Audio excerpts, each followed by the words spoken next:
What's going on, everyone? My name's Tenebris. Oh, I still got my tinfoil hat on. So what's going on, everyone? My name's Tenebris Infinite, and today I'm bringing you dudes a more of a topical type video where we're going to talk about whether or not sidearms are obsolete here in Generation Zero. And personally, for me, I want to say no. There are a number of advantages that sidearms bring to the game that rifles and LMGs and shotguns and sniper rifles don't bring. So we're going to make a video here talking about how sidearms essentially are not obsolete in Generation Zero.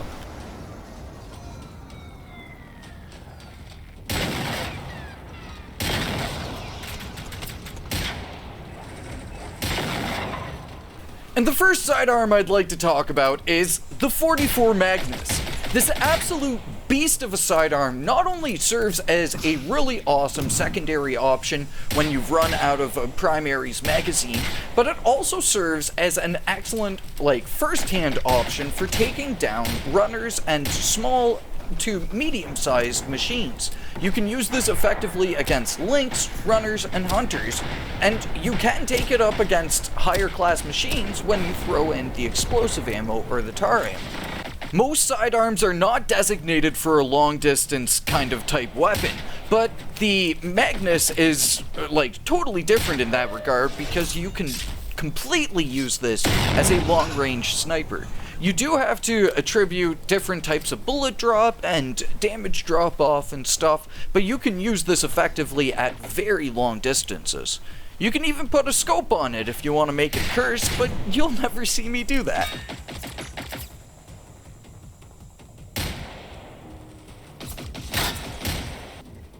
Next up, the N9, an absolute babe of a sidearm here in Generation Zero.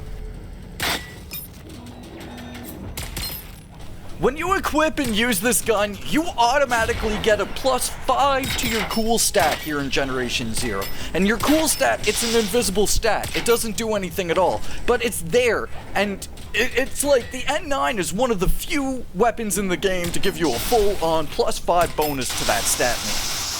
No, but for real, the N9 and the Clock are both disgusting guns in the game when you load in shock ammunition into them. And this is kind of the gist of all weapons in the game now. There are no weapons that are obsolete anymore because, well, maybe there's one. Maybe there's one, and we'll talk about it. But there are no weapons that are entirely obsolete because experimental ammo raised the bar on all weapons by a massive amount.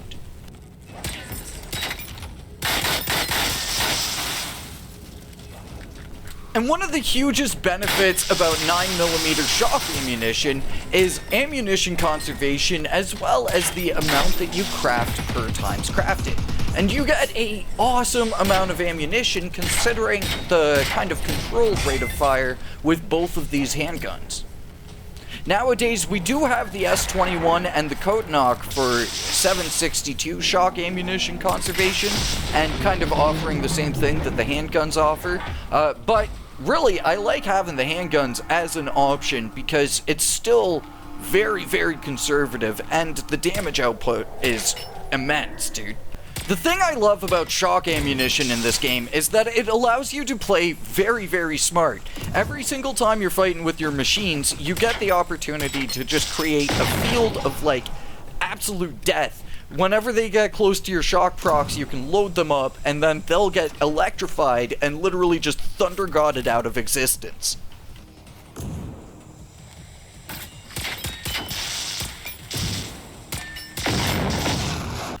Recently, shock ammunition was tweaked around just a little bit so that the procs don't stay on the machines as actively, creating such, focused damage, but luckily enough, this kind of balancing effort has not made shock ammunition feel weak or underpowered in any way, shape, or form. It's still this really awesome type of ammunition that you can utilize intelligently and also efficiently.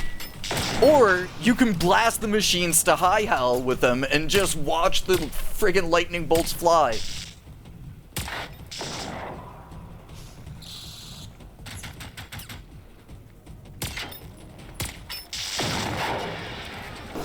Now let's talk about the clock for a second, and especially so the experimental clock. I don't know if I just have the worst luck of all time, or if the experimental clock just refuses to EMP machines. I really feel like the odds of EMPing machines with the experimental clock could be up, and then it would be an amazing weapon. But as it stands, the EMP effect happens so few and far between that it's just not reliable at all. Which sucks, because we have something like the experimental PVG that is 100% reliable all the time, which is why players always use it.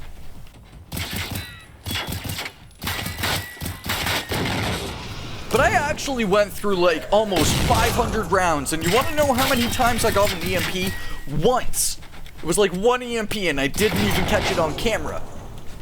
But I'm not just going to only rag on the clock. I'm not gonna lie, there are some benefits to the weapon, and I do think that stylistically the clock looks real nice, and it's a chonky boy. It's a real thick pistol. So there are some definite benefits to it, and the experimental clock has this really awesome kind of like oil slicking effect on the tip of the barrel, and that is also equally very cool. And then there's the shock ammunition argument, in which case every single weapon becomes viable the moment you give it lightning bolts. So with the experimental clock 17, even though yeah, that EMP effect happens once in every like winter solstice, still it's an incredibly efficient weapon to use shock ammunition from, and dishes out a filthy amount of damage. So last up here, let's talk about the weapon that everyone friggin' rags on. The underdog of the sidearms, the starter weapon of the game, the Molar PP. You know what, man? I'm not gonna lie. I friggin' love the Molar PP. I've done so many challenges with this stinking sidearm. I think its 5-crown version looks absolutely awesome with the tritium sights and the like red safety on it and everything. I think it looks really cool. And don't even get me started on what's possibly the most overpowered loadout in the entirety of Generation Zero, the friggin' Octo PP, man. Like, this should be nerfed immediately. You should not be able to wield 8 of the weakest guns in the game. It's too much power. It's too much responsibility for us to have here. Like, witness this, man. You load up 8 of these with the radioactive ammunition, nothing's gonna kill you faster than yourself.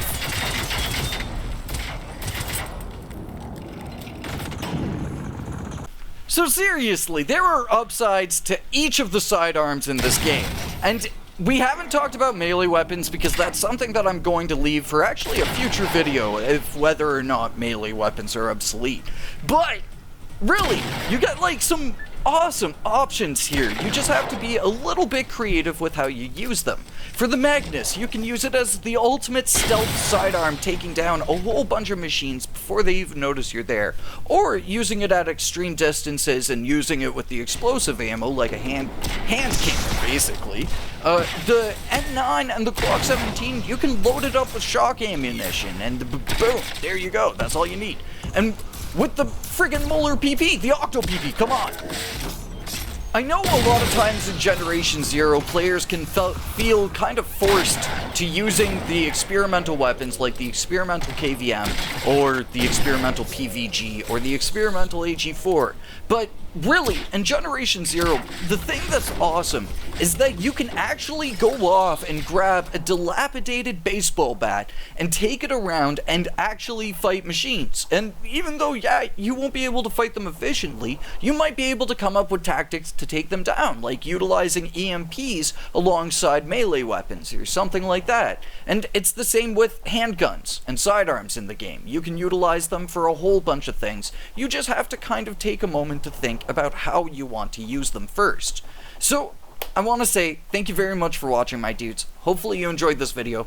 Bust out some sidearms, maybe load up your weapon wheel with just sidearms and go out and have a bit of a heyday on the machines. But for now, stay awesome, my dudes, and I will catch you all in the next one. Until then, peace.